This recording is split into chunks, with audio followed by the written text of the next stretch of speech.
If you had one shot or one opportunity to seize everything you ever wanted in one moment, would you capture it or just let it slip?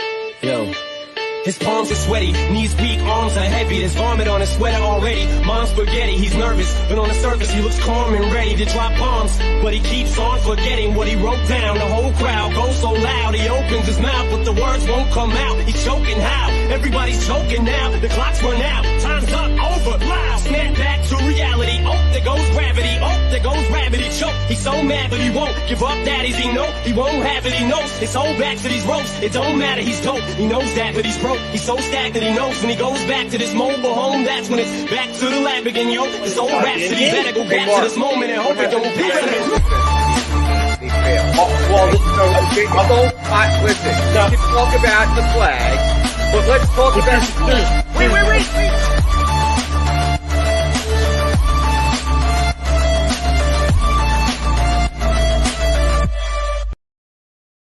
Good morning, everybody, and welcome to Trending in the AM right here on DSM Media. We're live, as always, Facebook, Twitter, Twitch, YouTube. You know the drill. And get it retweeted out, get it shared out. Let the world know that I am live right here on DSM Media. If you want to get involved with the show, the easiest way to get involved with the show is through our Facebook and YouTube pages. I'm rolling solo. I got a lot of topics to discuss today. I can put your questions, your comments, your thoughts on these topics right up on the screen, just like these examples that I'm showing you right now. Make sure you retweet it out if you're on Twitter as well, obviously. I am Phil Stifle, your host, at Beard of Knowledge on Twitter. Make sure you shoot me a follow. Make sure you shoot a follow to DSM Media because we're live almost 7 days a week on the network with countless great shows. So at DSM_media. Got lots, like I said, to talk about today. We are going to talk to Eagles. The owners' meetings are going on. And Howie Roseman spoke yesterday. Nick Sirianni actually just spoke a few minutes ago, so I've gotten some bits and pieces from that. So we're gonna break down what they had to say a little bit. Try to continue this dissection of what the offseason has been like. There's a lot of people that aren't happy with the way the offseason's gone so far, a little too passive. I do not think that, but we're going to get into what they said a little bit. We might run a short mock draft, first few rounds of the draft, just because as the offseason continues to evolve, I kind of get a little bit more of an understanding of what they may or may not do. So now, based off of the last few weeks of the offseason and now hearing what they have to say, we're going to run another mock draft, just the first few rounds of it, because don't need to get in around 6 and stuff like that. So we're going to do that. We're going to talk baseball a little bit today. You guys know I love. What's up, Joe? How you doing today? Thanks for checking in. You guys know I love baseball. It's my number one, my baby, my pride and joy. And the Phillies are mashing the baseball so far down in spring training down in Clearwater. So we're going to talk a little bit about that and what the Phillies should do with Bryson, Stott, Matt Vierling, and Mickey Moniak, because these guys, these young kids, might deserve a chance to start the season. So we're going to talk that. And then, right before, I got set up here to do the show, I was having a little breakfast, listening to SportsCenter, and I think it was Winehurst was on SportsCenter and talking about that Joel Embiid is not the MVP, most likely at this point of the NBA season, even though I had him up on DraftKings here this morning, and he is still the betting favorite as of this morning.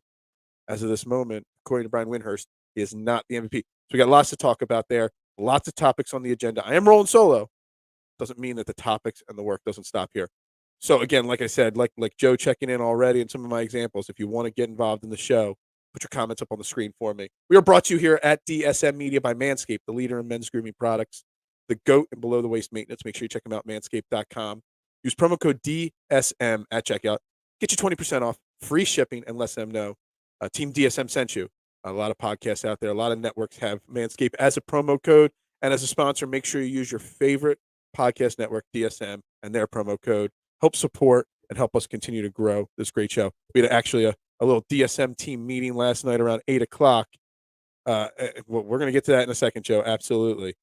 We had a little team DSM meeting at like 8 o'clock last night, and it was a lot of fun. We all got together. But also, big things coming from DSM, so make sure you're shooting everybody a follow. All right, so we'll start right with your question here, Joe. Are the Eagles done in free agency? All right, so Howie Roseman spoke yesterday afternoon. Nick Sirianni just finished speaking a few minutes ago before this show started with the owners' meetings. And I didn't even look where the owners' meetings. I think they're in Florida. They're somewhere sunny and beautiful weather, not super cold and bundled up like it is here in Philly. We're having this little late winter rush here in the springtime here in the Philadelphia region. It was like 20 degrees yesterday. I had the fireplace going last night. I didn't think that was going to happen. But the Eagles owner and GM and coach, they're all down there in some warm place, looking happy in the sun. And Howie spoke yesterday, and I was really going to focus in on what Howie had to say. But I want to obviously also bring up some of the points that Nick Sirianni had to say this morning as well. I mean, are they done in free agency? And Howie Roseman continued to bring up one key point. First off, a few key points, but one that I really want to focus in on is, look, they're building a foundation. Last year, obviously, we made the playoffs. We exceeded expectations last year, but that doesn't change what the plan that they had set forth going into last year, building around a young head coach, building around a young quarterback. And look, most people had the Eagles win in 4, 3, 5 games last year. They exceeded expectations. They made the playoffs. That was all great. But Howie Roseman and Nick Sirianni have a plan for this organization to build a consistent winner. Just because of the one exceeding expectation season last year, that does not change the plan. And he's not going to sell. He used the phrase, when you build a foundation, you do not sell the pillars, to that foundation. So they were building the ground from the ground up. They were building the foundation. He keeps bringing up the point that they did re-sign Dallas Goedert. They did re-sign Avonte Maddox, Josh Sweat. They keep re-upping, Jordan Mailata, 24-year-old left tackle star in this league. They locked him up. That was the key foundation that they were working on building, and they did that. So while, they're not making the splashy moves, they're not going out and signing guys to $80 and $100 million contracts. They're continuing on with their plan and their goal, and that is to build from the ground up with some young talent. And they've done that so far. They have added some pieces. Yes, obviously the Hassan Reddick signing was found fantastic. But both Howie and Nick Sirianni both touched on also bringing back some of these guys. The Derek Barnett and the Fletcher Cox. People are overreacting to those guys coming back to the Philadelphia Eagles. If you take their resumes and take it, take the Eagles out of the equation, take the name off the resume. I think we already talked about this on the show. The Derek Barnett, his statistics actually, if you take away, Derek Barnett, Philadelphia Eagles, and you just look at his, line of, how much quarterback pressures he gets, how many quarterback hits he gets, it's a good signing. Now, we know as Eagles fans that it's Derek Barnett. We know he makes some stupid, boneheaded, penalties, but we needed to shore up our pass rush. We didn't get, the guys we wanted. Ajobi, the guy that we were probably targeting with one of our first picks in the draft, has a torn Achilles now, so he probably won't play much, if at all, this season. He's going to fall in the draft as well, probably. He's not going to be a top 15, top 20 pick, most likely. The Derek Barnett, then, becomes a smart contingency plan for that there. He's going to be part of rotation. He's not making that rookie $10, $15 million contract anymore. There's not going to be that excessive pressure on him. He's just part of a rotation now. Same thing with Fletcher Cox. We get out from that huge cap number and dead cap hit for the next couple of years.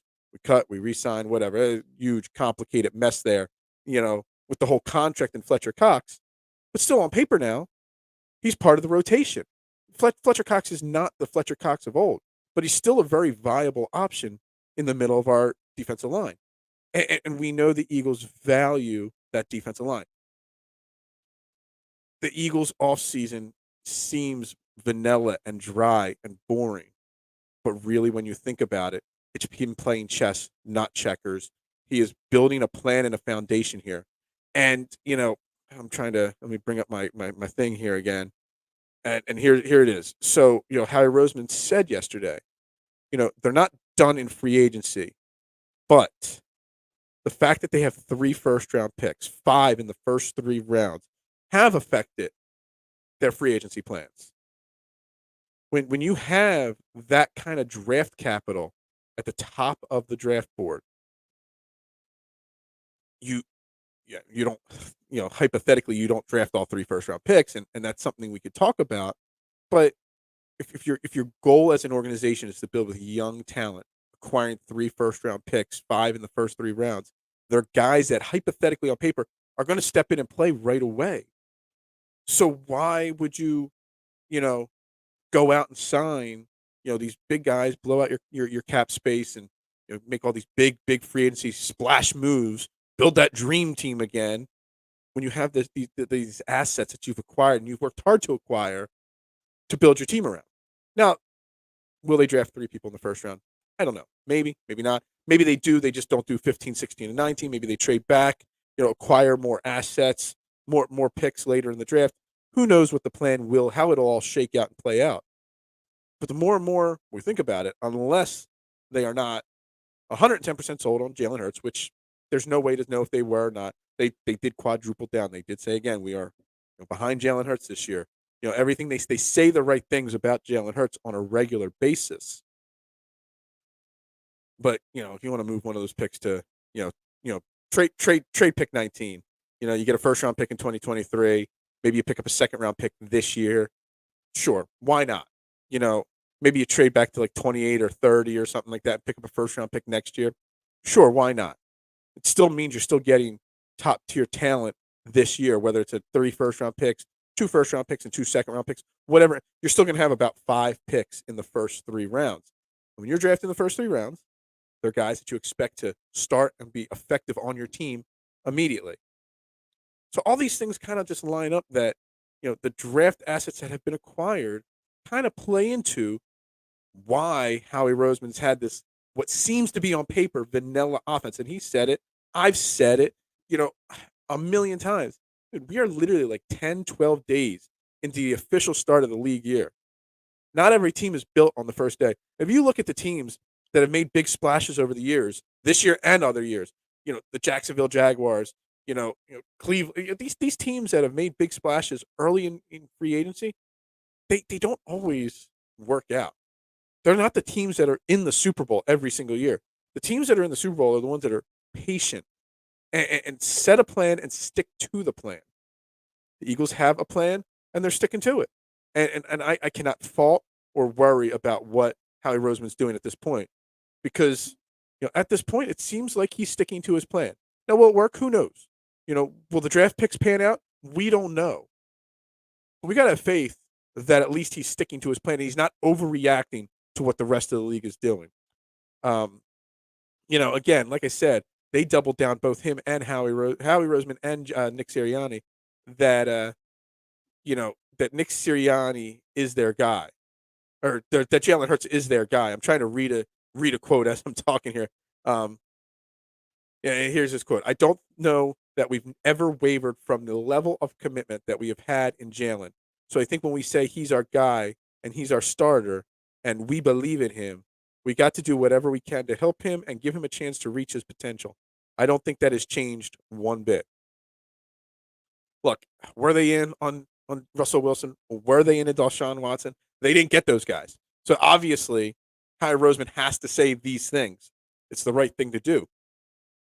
But also, at what point, how many times do they have to say this for the fans to believe that he really is and has been their guy for at least the 2022 season? Again, I know I'm on the Jalen Hurts side. I saw progress. I know against Tampa in the playoffs he didn't look good. But guys, it's Tampa. It was defending champs going up against Tom Brady, a great defense, a great offense, in a season that we were only supposed to win about 4 or 5 games. We made the playoffs. We went up against the defending champs. The amount of experience you can get just from playing in that one playoff game, even if it was a blowout, even if they didn't perform well, it's immense. So, I think people discount the fact that Jalen Hurts got us to the playoffs, that Nick Sirianni got us to the playoffs, and that this team was so young. And, the value that one playoff game, win or lose, win or loss, brings to the table for future weeks, for future years, is immense. So they're going to be better by default from that loss. Now, there's plenty that they have to work on, and Coach Sirianni was talking today about how he's been working out Jalen Hurts down in Southern California. That's fine. Nick Sirianni is in constant contact with him. Yeah, no, absolutely, Mark. He had a bad game. He did. But again, it's not like he had a bad game against the New York Jets. He had a bad game against the Tampa Bay Buccaneers. the defending champions, a team that some thought was going to go back and win the Super Bowl again. So it's not like it was his first time in a playoff game in a situation where he wasn't even expected to make the playoffs, but yet he made the playoffs. He got us there. He put the team. He learned from his early season mistakes. Yes, there's some softer opponents we played down the stretch. I get that. I know that. But he still beat those teams. You have to beat the teams that are in front of you. He did not beat the Tampa Bay Buccaneers. But what did we expect? Did we think that this team was ready to compete with the Tampa Bay Buccaneers? No. But there's still lessons to be learned from that game. There's still experience that's gained from playing in a playoff game. Not many first, second year guys that get that experience. And they're going to be better this year from it. They really will. So, like I said, this offseason, seems slow, seems vanilla, seems plain. But I really think people need to look at it and understand that Howie Roseman, Nick Sirianni, the whole entire organization has a plan. And they're following through with it. And they're not making rash decisions based off of what the rest of the league's doing. And I think that's very, very smart way to handle the offseason. Again, look, when we started last offseason, we knew that this was a rebuild. They would never use the word rebuild. They used the word retool. I love the word retool because you can turn things around fast. Hence, we go 1 year and we're right back into the playoffs. But it was a 2 to 3 year plan to get this team where they want it to be. And they're not rushing that. They're making smart moves so that going into the next offseason, they still have the ability to make more moves. Hey, the NFC East is still a really, really weak division. There's a really good, strong chance that the Eagles win the division this upcoming year, or at least make the playoffs again this year. And that's just that's a bonus. Again, we're going to be projecting them to win a Super Bowl? Absolutely not. But the NFC as a whole is wide open again. Russell Wilson out to Denver. Deshaun Watson went to Cleveland. He didn't come to one of the NFC teams. Aaron Rodgers is sticking around. But let's be honest, there's not many great teams in the NFC. So it's winnable. We win the division. Who knows what happens? Whatever. But Howie Roseman is sticking to his plan. And with that plan, as each day of free agency goes on, we kind of start to see a little bit more and a little bit more about what the draft might shake out to be like. So what we're going to do here, I've never used this simulator. I switched up simulators for today. One try. We'll see how it plays out. I want to kind of run a mock here. First, let's just say the first 3 rounds, because those first 5 picks, they're the ones that matter the most. Because they're the picks that you expect. If you take 5 picks in the first 3 rounds, you need to make sure 3 of those guys are starting on day 1. So we're just going to fire this up. Like I said, I've never used this. Is the PFF mock draft. I usually use I forget even which one it is normally. Usually use a different one, but we're going to fire this guy up. And we're going to see how this draft, first off, how this shakes out, but also what happens here. So let's start this draft. We come up at pick 15, and let's, real quick, before we, Drake London's on the board. Wow. So that's basically what's going to happen. Devin Lloyd's on the board. Wow. Got a lot of options here right away, right on the board. But I just want to see how this PFF has the first round shaking out. This mock draft, wow, they got Jacksonville taking safety Kyle Hamilton, number 1. Wow. Aiden Hutchinson, obviously 2, Thibodeau 3. The North Carolina State tackle 4, Evan Neal 5. It's a great pick for the Giants right there. Sauce Gardner to the Panthers. I don't know if that happens. I think, either they draft a quarterback at 6, the Panthers, or they trade back to get, a quarterback in the first round.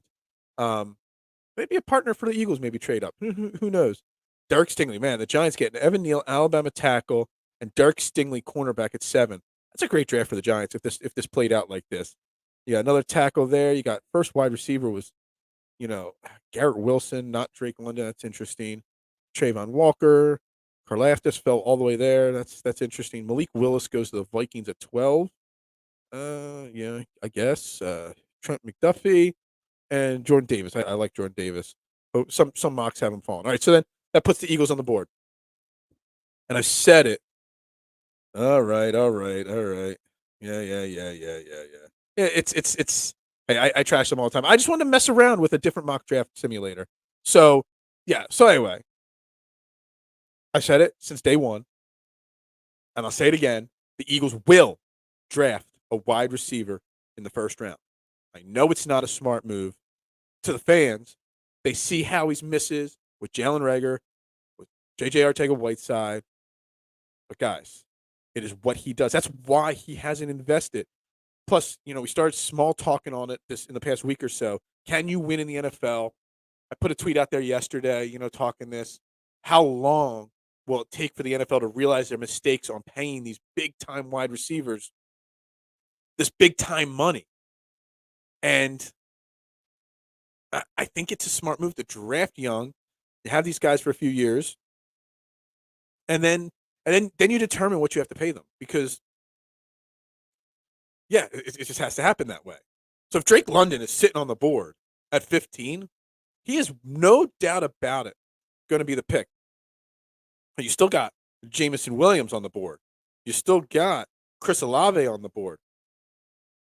So hypothetically speaking, they don't have to go with Drake London here. But if Drake London's the guy, and he's one of the best, this mock draft here had what's his name from Ohio State going as the first wide receiver, Garrett Wilson.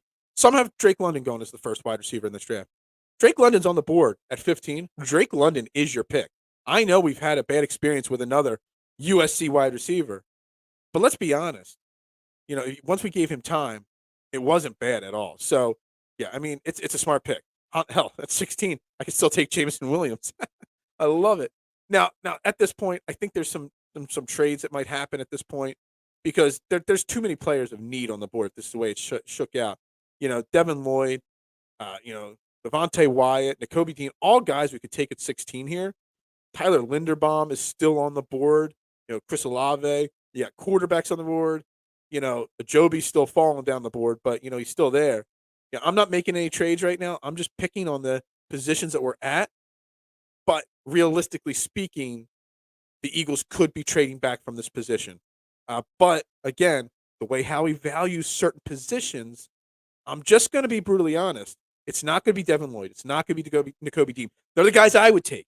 I would take Nakobe Dean, Georgia, over Devin Lloyd from Utah, solely on the fact that he played at Georgia, a major program, a program that played the big schools, the Alabamas, the Clemson type schools, week in and week out. I always value the big name schools in the first round. That's why I was so excited to get Dickerson and Devontae Smith last year because they played at Alabama.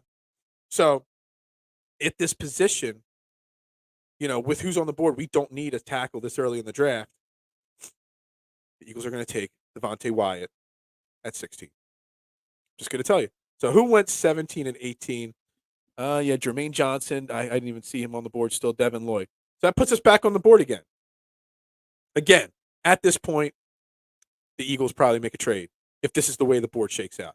If this is the way the board shakes out, it's we're not going to end up, taking anybody here. We'd probably trade back because with what's left on the board down here, there are guys that you could take. Like Booth Jr., you grab him later in the round.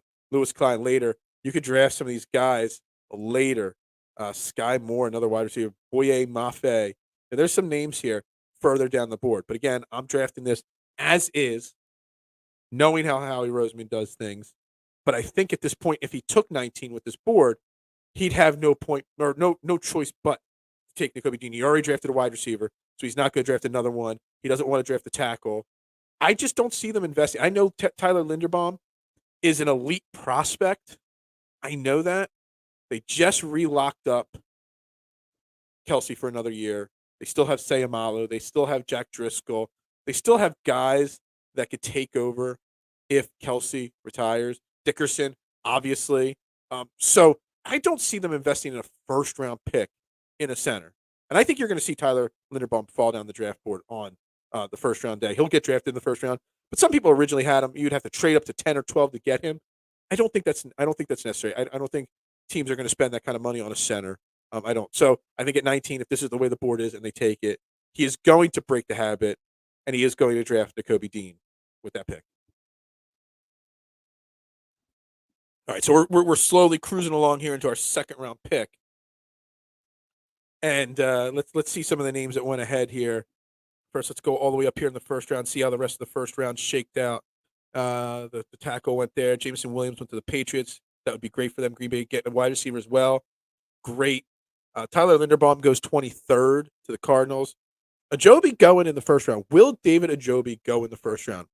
I think it's an interesting thing. I've been reaching out to a few different draft guys, trying to get them to come on the show. It's really hard doing morning shows, so we're trying to pre-record some shows as well, so that we can get some of these guests on the morning show. So I'm trying to work out some deals. But David Ajobi, will he go in the first round or not? Some people say he'll fall into the third round or the second round. Some they got him here going 24th. I just don't know. You got Andrew Booth. You got trying to read this. My screen is really tiny right now. Traylon Burks going 29. Yeah, I mean, Boya Mafe going to the first round. Yeah, Cole. PFF sucks, man. Boya Mafe is not a first-round pick. Sam Howell going to Detroit. That's interesting. Matt Corral going to the Texans. Interesting there. Desmond Riddler to the Seattle. Again, I think that's this is stupid here, obviously. This is why right here that PFF is just the most awful thing in the world. This mock draft has Seattle drafting 2 quarterbacks with picks 40 and 41. All right. I don't even know if I can even continue on with this mock draft at this point. It's the dumbest thing in the world. All right. So Penn State's Brisker, I was hoping he'd fall a little further. You can see the Eagles trading up maybe to get him. Maybe they trade back out of one of their 3 picks to the late first, early second, and they can take him to be their safety. That's a possibility. But we're on the board here. We've already taken, 2 defensive players. But we know they value their linemen. So the best edge rusher on this board right now is Nick Bonito, okay, from Oklahoma. Let's click this here. 6'3", 240 pounds, he had 140 tackles. That's high school. He's a 4-star player, So, if he's the best listed guy on the board, that's who they're going to take. I mean, let's see what else is on the board here. Yeah. No, that's going to be their play right there. They haven't drafted an edge guy yet. They're going to take an edge guy right there. That's just the way it's going to shake out. All right, we're cruising to our 3rd round pick. That's all we're doing. We're only doing the first 3 rounds here. Pick number 83. And look who's on the board. Quarterback, Carson Strong. Oh, man. I would so love to take that player right there. That would be so funny. Got a lot of centers. You got guards, linebackers. This is the problem, right? Nick Cross from Maryland. Not an awful player, 6'1", 210. Yeah, I mean, he's a flyer. Yeah. I just don't know what the Eagles. I should have just stopped after round 2 because now I got a tough decision to make. Do I draft another lineman, another backup lineman? Do I draft a halfback? These rankings on PFF absolutely are terrible. I got to go back to the other mock draft site for the next time I do this live on the air. But I mean, I'm not drafting Carson Strong. I don't think they will draft a quarterback in the first 3 rounds. Everything Howie says is they're trying to build this team for now, not for later. They're trying to put weapons around him, continue to build the defense. So he wants guys with these first 5 picks that are going to step in and play. Who's this Damian Pierce halfback guy? 5'10", 210, 4-star guy. Yeah, I mean, do they take a running back there? I don't know. I'm really tough. If somebody want to chime in here, maybe they take their backup center. Maybe they do that. Maybe take another guard there, tackle, safety. Nick Cross, again, I already brought him up, a Blazer. I'm just looking through down this list here. You got some tight ends here. I mean, hard to do this pick here. Do they take a second linebacker in this draft? I doubt it. We have trades available here. Yeah, no, we're just going to draft. We're not doing any trades. So, whatever. We'll take the running back. I don't really even care at this point. They're not going to do that. But that's that. So grading my draft. What does PFF grade my draft? They did not like that pick at all of Damian Pierce at halfback. Yeah, neither did I. But let's focus in on these first 3 picks here. Drake London will instantly slot in as your starter at wide receiver 2. You get somebody like Drake London, it's going to be Devontae Smith on one side. It's going to be Drake London on the other side. It's going to be Quez Watkins in the slot, Zach Pascal as your number 4 guy. Now, all of a sudden, your wide receiver room looks a lot better.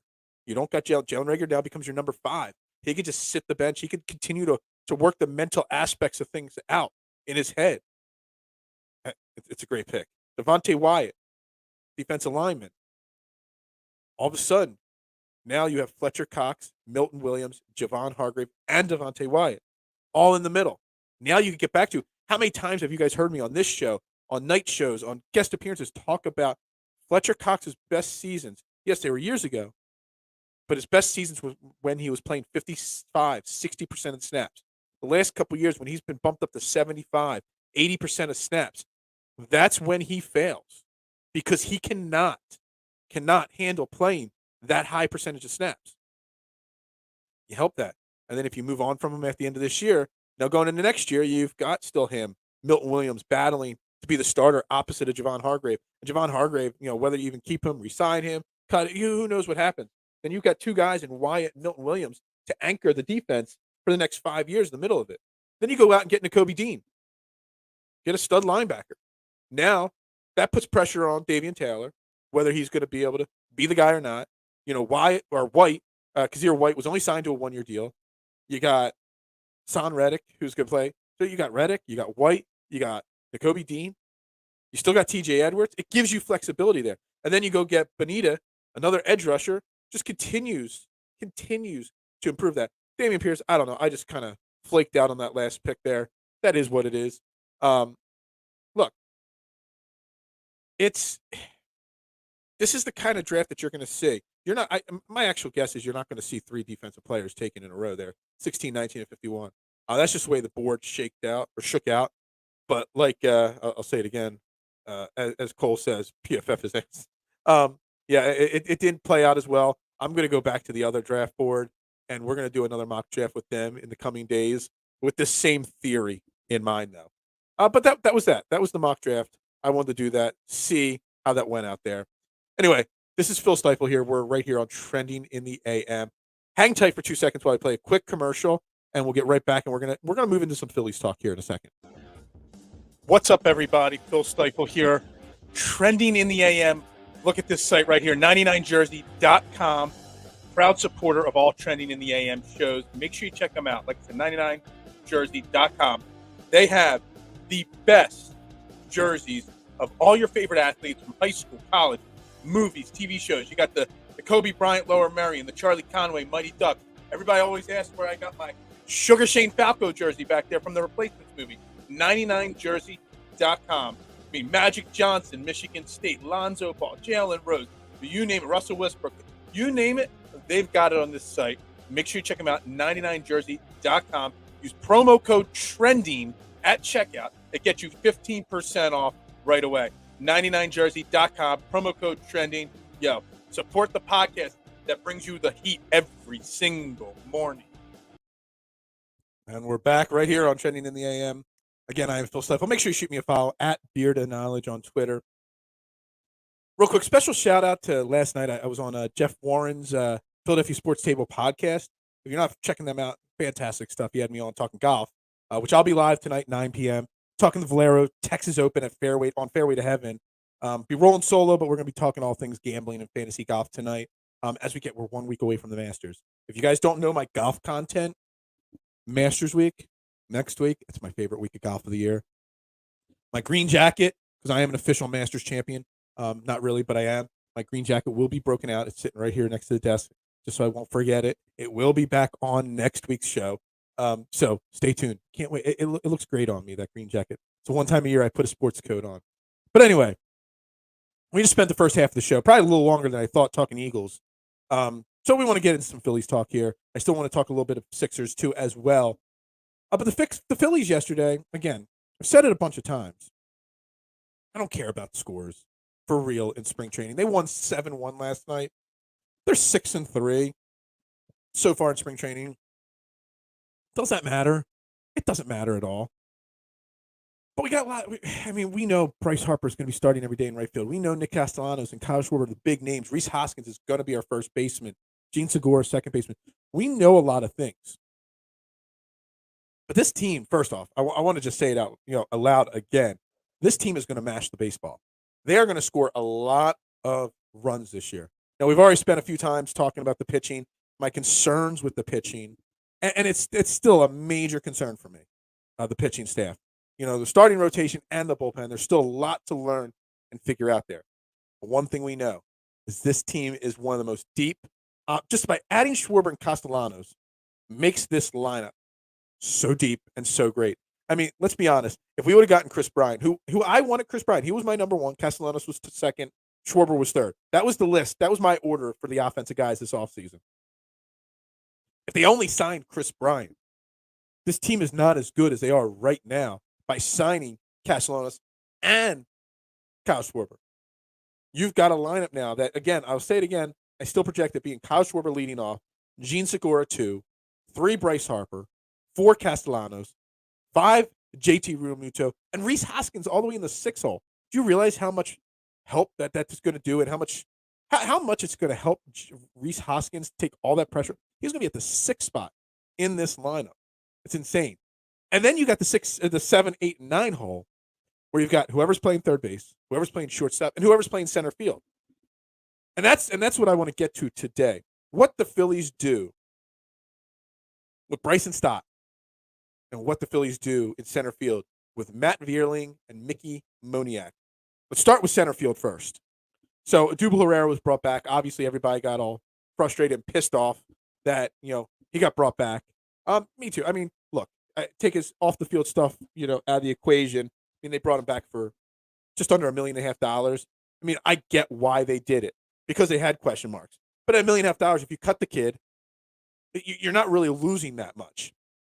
He's injured now. He's not going to be ready to start the season. He might not be ready till May. So you got an opportunity here. And I know a lot of people love Mr. Why is my mouse not working? There he is. Matt Vierling. Okay, everybody loves Matt Vierling. He was up last year, had a cup of coffee with the big club last year, and he did great. In his 34 games, he had 77 plate appearances. He batted .324. Everybody loves the story, the backup, the guy that comes out of left field. But let's be honest, Matt Vierling, he's 25 years old, okay? By the end of this season, he'll be 26. He was a 30th round draft pick of the St. Louis Cardinals. And then, went back and we drafted him in 2018 in the 5th round. Okay? This kid, I mean, let's go back. Last year, he spent his minor league season in AA and AAA. He hit pretty well in AA. Then he got bumped up to AAA. He did okay. There was obviously no minor league season in 2020. But in 2019, when he got to Clearwater at the end of the season, he actually spent most of his 2019. He spent all of his 2019 at Clearwater, which is the Phillies' high A system. He batted .232. In 2018, he did okay, but he was playing at Single A and Williamsport. Before that he was in college. So can he be a late developer, a late bloomer? Sure. But Matt Vierling and Matt Vierling deserves to be on this team, and he could play all over the outfield. Probably he could probably play a little left field. He could play center field. You could definitely play left field. But I want to give my man, and I know some people say I'm a Mickey Moniak stan. But it's not that I'm a stan. It's not that I'm some huge, Mickey Moniak fan. The thing is, the Phillies, they invested a 5th round pick in Matt Vierling. He is 25 going on 26. Mickey Moniak, on the other hand, he's 23. He won't be 24 till May, so he's younger.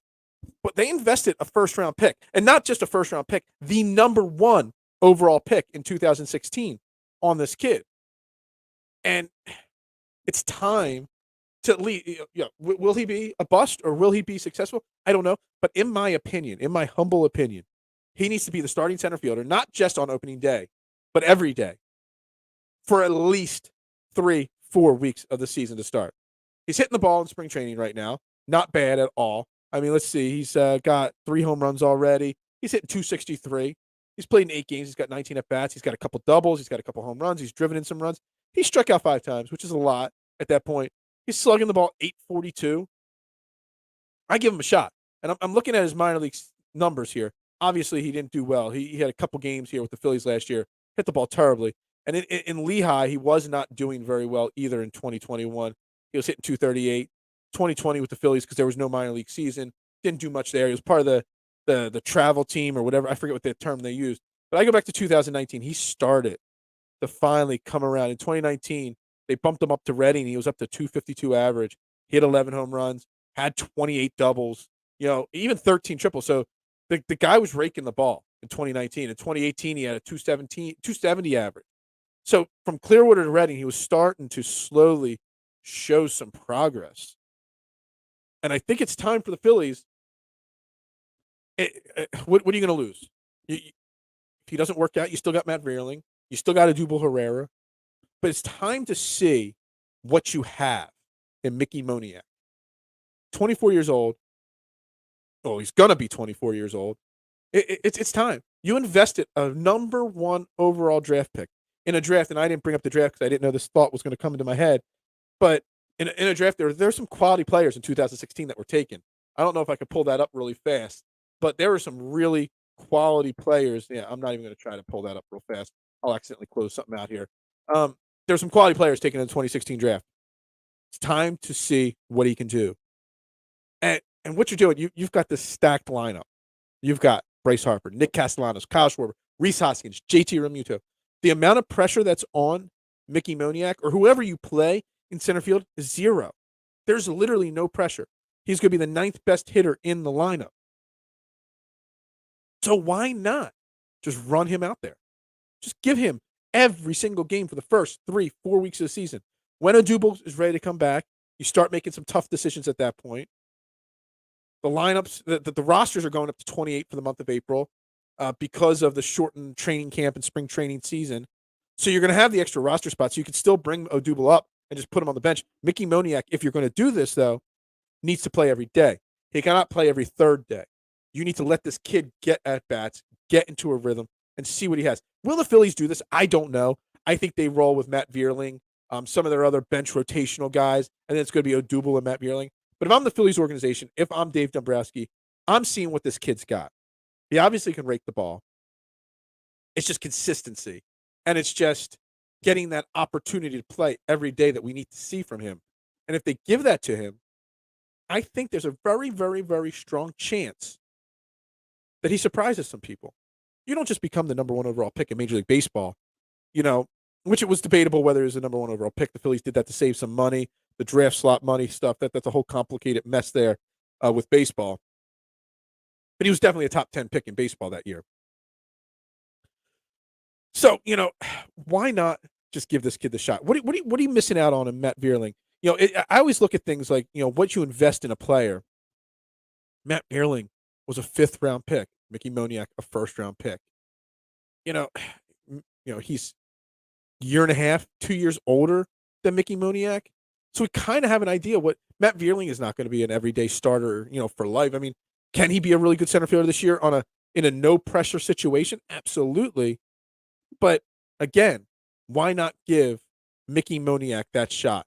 And I'm going to stand by that. I'm going to say right from the get go, if he's not that opening day center fielder, you're Mickey Moniak, that it'll be a mistake. The biggest mistake would be him making the roster, but just being in a platoon. And the Phillies have talked about platooning center field this year. If it's Mickey Moniak, you don't want him in a platoon. You want him playing every day, getting into a rhythm, getting into some consistent at bats so that he feels comfortable with his spot. I'm giving it to him. I love it. We'll see. It's crazy to think that April 8th is right around the corner. Today is what, March? Let me pull up my phone here. Today's March 29th. We are 8, 9, 10 days away from opening day. This has been a whirlwind quick spring training. So opening day will be here before we know it.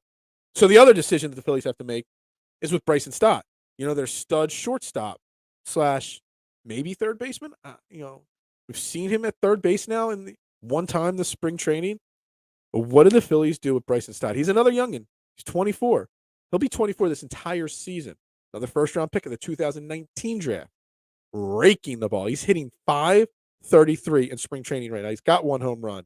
He's got 20 at bats. He's got hits, double, home run, couple RBIs, slugging 800, on base 650. The kid's raking, playing great defense. Now, here's the thing. He's never played, he played a little bit last year. So last year, started the fall league, then he bumped up to A+, then he went to Reading, then he went to Lehigh. And you just look at one thing here. So when he was at Jersey City, that's the A+ league, okay? It's one of the minor leagues. He was hitting 288, played in 22 games there. Then he got bumped up to Reading, AA, okay? Played in 80 games there. Hit 301. So his average, as he progressed the level, his average went up. Then at the end of the season, he got bumped up to Lehigh, the AAA team, just outside of the majors. Guess what? His average went from 301 in Reading to 303 with Lehigh. So again, you saw a bump up. Every step this kid has made, he's gotten better and he's shown. He's your number one prospect. Look, Didi Gregorius, he's the shortstop. He's the guy getting paid the big bucks. Alec Boehm at third base. Obviously, he's an issue defensively and offensively. If anything, I'm sending Alec Boehm to AAA or even AA, wherever you can get him regular at bats. Take the pressure off of Alec Boehm. Alec Boehm is an athlete. He's a really great baseball player potentially. The problem is it's all up here with him. The mental aspect, the domino effect that happens with athletes when things start to go bad and the dominoes start to fall and he gets worse and worse. The quicksand, as he tries to get out of the quicksand, he struggles. He gets pulled down quicker and quicker. That's what's happening with Alec Boehm. Alec Boehm is still a good young athlete and talent. He's got potential. He's still young. You got to send him somewhere where there's going to be no pressure on him, no eyes on him to fix up here. Now, can Bryson Stott play third base? Maybe. Plenty of shortstops have transitioned over to third base. Can Didi play third base? I don't know. He's at this point of his career where I'm not sure if that's possible. But I'm playing Bryson Stott, even if it means not playing Didi Gregorius. Bryson Stott has to be in the lineup on opening day. That's how good he's played in his minor league year last year, in spring training this year. You're doing a disservice to Bryson Stott. You're doing a disservice to the Phillies fans and the Phillies organization if you do not start him day one on this team.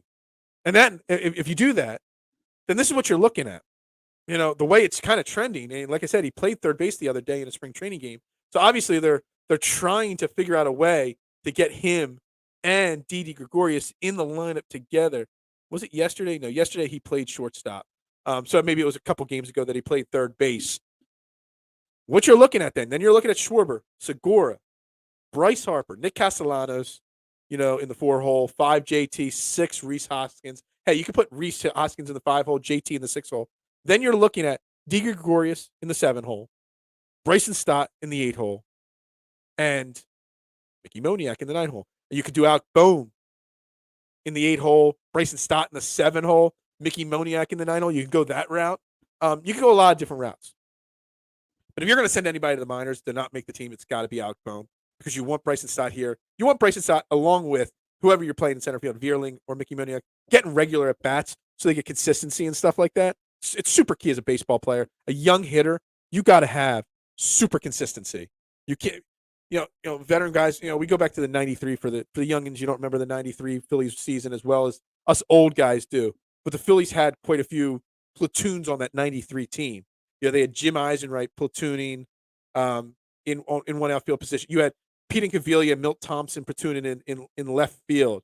You had a platoon at second base, and Mickey Morandini and Duncan, Mariano Duncan. You had platoons going around that team, but all the platoons were veteran players. They knew how to handle that platoon role, the not getting every day at bats. When you're a young player, you're used to playing every day. It's not easy for that. So you got to get Mickey Moniak, Bryson Stott, whoever these guys are. Alec Boehm, regular at bats. You can't do it. Some days off. It's bad for their momentum. It's bad for that. But it'll be interesting to see. I'm really excited, like I said, about this offense. But the problem is these young guys in the bottom half of the lineup. What decisions will the Phillies make? And like I said, I'm hoping for different decisions. I'm hoping for Mickey Moniak to get that starting nod. I'm hoping for Bryson Stott. If he can play third base, go for it. Till you could trade Didi Gregorius and move him back to short, I'm on board for that. Until you can figure out what's going on with Alec Boehm, I'm all for that. So we'll see what happens. We haven't seen Nick Castellanos play third base yet. He was taking fielding ground balls in practice, at third base. He's got 300-400 games under his belt as a third baseman. You can always play him third base. You could DH one of these kids. Kyle Schwarber could play left field. Kyle Schwarber could DH. Alec Boehm could DH a little bit. There's a lot of different options there. Bottom line is the offense is going to score a lot of runs. And we're really pulling strings here as the biggest battle going on in camp right now being, who's going to play center field and who's going to get sent down to the minors and who's not out of these kids. Again, like I said, I want Mickey Moniak, but if they're not going to make Mickey Moniak the everyday starting center fielder for at least the first 3-4 weeks of the season, just send him back to the minors too. so that he can get every single day at bats. And then we'll see where we go from there. We'll see. Anyway, we got one more topic today. One more topic. Let me take another quick sip of my orange juice here. All right, one final topic today. Sixers related topic. Like I said at the opening of the show, I was having breakfast this morning. Every morning before show, I get up at 7 a.m., make myself a little breakfast. I turn on the TV. I either watch a little news or I watch a little Sports Center. Turn on the TV. First thing I do, I hit 570. That's my FiOS. That's my number for, Sports Center and ESPN. ESPN comes up. Brian Windhorst of ESPN is on the TV, and he's talking about the MVP race as of this moment. And there was a straw poll done, approximately 100 of the MVP NBA voters pool, the reporters and whoever else it is that votes for the NBA MVP. And they polled 100 people, and they voted to see anonymously who the MVP would be at this moment. And surprisingly, not surprisingly, I don't know. Maybe it's a good thing that this happened because maybe it'll motivate Joel Embiid. Joel Embiid not only was not the MVP, if it would have happened if this was the official vote, it wasn't even close. It was something, and I'm just trying to remember off the top, somewhere in the neighborhood of 62 first-place votes went to Nikolai Jokic, and only like 28 went to Joel Embiid. Wow, that's a lot. And they said they did this poll about a month ago, and it was a 17-vote swing. So 17 people out of 100 changed their opinion from Joel Embiid to Nikolai Jokic as the MVP at this point. And actually, like I said, it kind of just popped in my head. Maybe this helps the Sixers. We got 8 games left as we get into the playoffs here. Maybe this motivates Joel Embiid a little. I know Joel Embiid always says, I don't care about the individual awards. It would be nice, but I care about winning a title. Maybe this motivates Joel Embiid to go on even a bigger tear, a bigger dominating run here to close out the season. Because, let's be honest, in my opinion, he still is the MVP. Because to me, the MVP isn't just the stats. It's, I've got the comparisons right here. I got the player comparisons this year per game. Joel Embiid has played 61 games. Jokic has played 69. So he's missed a few games too. Field goal percentage. Jokic, 57%. Joel, 49%. 3-point percentage. Jokic, 34%. Embiid, almost 36%. Free throw percentage, pretty much are both 81%. Jokic has 13.5 rebounds. Embiid, 11.5 rebounds a game. Jokic, 8 assists, 4.2 for Joel. I understand that. That's just what Jokic does. Steals are right, pretty much neck and neck. Joel plays better defense, has more blocks by a decent margin. He turns the ball over less than Jokic. And points. Joel averages about 3.5 points more per game than Jokic. But to me, what the MVP of the league should be and is if you take that player off the team, what happens to that team? If the importance of that player to the team. Look, obviously, Jokic is important to the Nuggets as well as, Joel Embiid is. But Joel Embiid's got the Sixers fighting for the number 1 seat in the Eastern Conference. I'm bringing up the standings right now here. I didn't actually have them set. Right now, we are 1 game back of the Miami Heat. Miami Heat are in first place by default by the Celtics losing last night and them winning. The Sixers, Bucks, and Celtics are all 1 game out. So the Sixers are 46-28. They have a 62% winning percentage, 1 game out of the number 1 seed.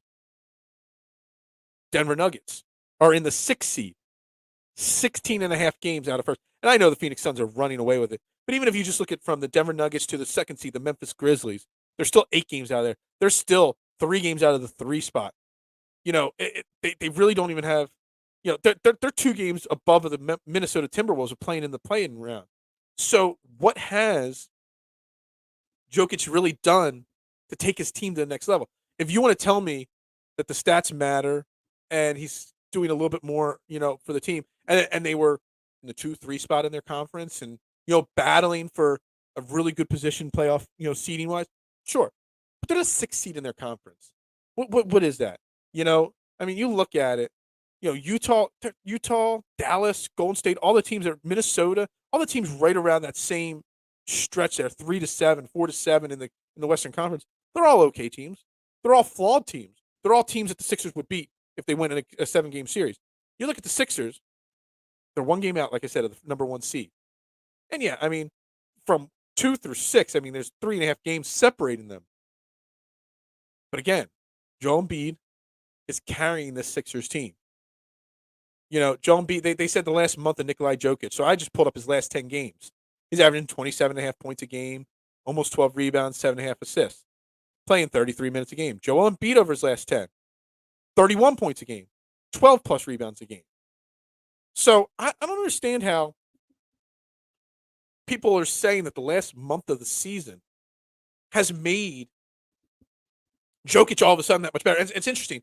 That poll was released. The results of that poll were released. And I'm curious tomorrow morning or later today how it changes. But I went on the DraftKings Sportsbook.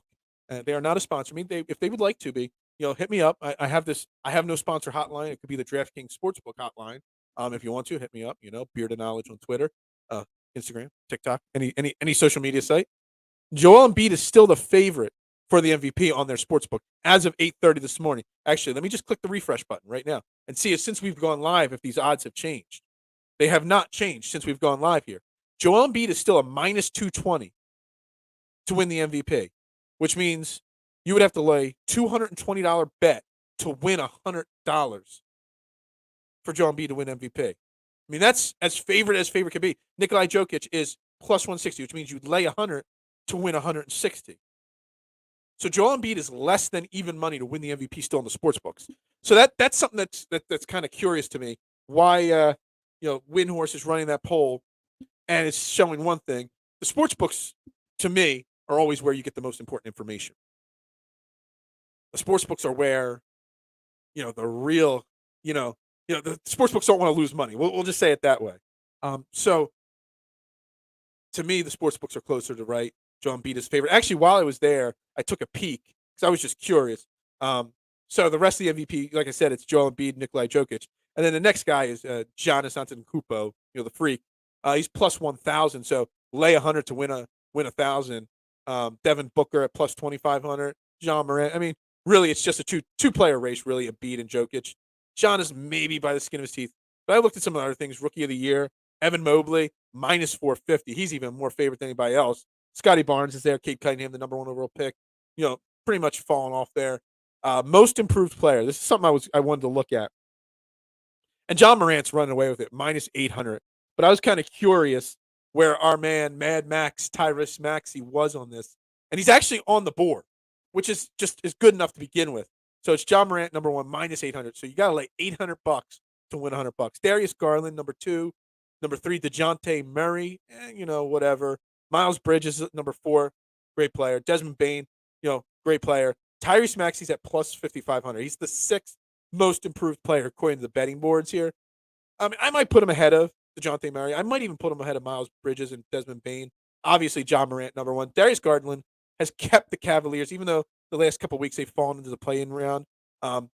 He's kept them pretty relevant, especially with Colin Sexton going down for the year. That team could have collapsed and folded up, even though he's probably actually the better player out of the 2 guards there in Cleveland.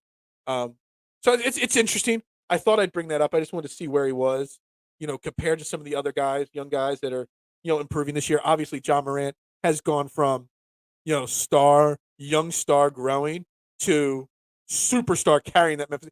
Like I said, he's 5th in MVP odds right now.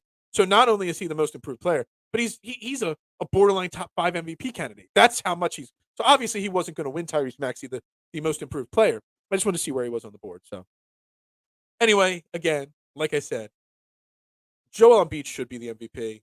In my mind, he is the MVP. It's not a homer statement. It's just what he means to the team and why I feel that way. But real quick, before we wrap the show up tonight, they got the Bucks tonight, 7:00. It's an important game because a lot of playoff seeding's on the line. You lose this game, all of a sudden you fall a little further back. So it's an important game. But then after tonight, like I said all along, you got tonight, you got home against Milwaukee, but then you got Detroit Thursday, you got Charlotte Saturday, Sunday, Cleveland. That's going to be tough just having Charlotte, Cleveland back-to-back home road games, but it is what it is. Saturday looks like a day game on Saturday, so you get a little bit of a reprieve there. Then you got Indiana, Toronto, Indiana, and Detroit again. So they've got 7 of their next 8 games are very winnable games. Problem is you got multiple back-to-backs, so you close the season with back-to-backs, stuff like that. So Still would like to see them win 6 of these last 8 games to wrap up the season, get to about 52 wins on the season. Hopefully they beat Milwaukee tonight. That would be a great statement win. It's an important game. It really is tonight for playoff seeding. Really, really important game. I'm just clicking on the matchup, see if there's any injuries. Giannis is day to day. Yeah, Giannis is playing. He's not out or anything like that. They just got him listed on the injury report. Important game. Sixers are a 1-point favorite, so it's going to be a close nail biter. They got that last win against Milwaukee, so confidence being able to beat that team is there. So we'll see how it plays out. We'll see how it shakes out tonight. Be recapping it tomorrow, right here on Trending in the AM with Jason Voorhees, who will be back tomorrow morning with me. Let's get some play-out music here as I wrap up. I have a little background music as I wrap this show up here. Fantastic show, guys. Again, another solo show by me. Over an hour here of talking, rambling on Eagles, Phillies, Sixers. Be back tomorrow, like I said, with Jason Voorhees. We'll talk more. I'll get more into the Nick Sirianni presser. I'll get more time to listen to the press conference today. I'll later on today take some notes and be able to really dive more into what he had to say. He went on for about 35 minutes this morning. I didn't have the time to really recap the whole thing. Yeah, so everybody have a great day. Thank you for tuning in. Make sure you're following all DSM Media programs on DSM_media. Hit the subscribe button on YouTube.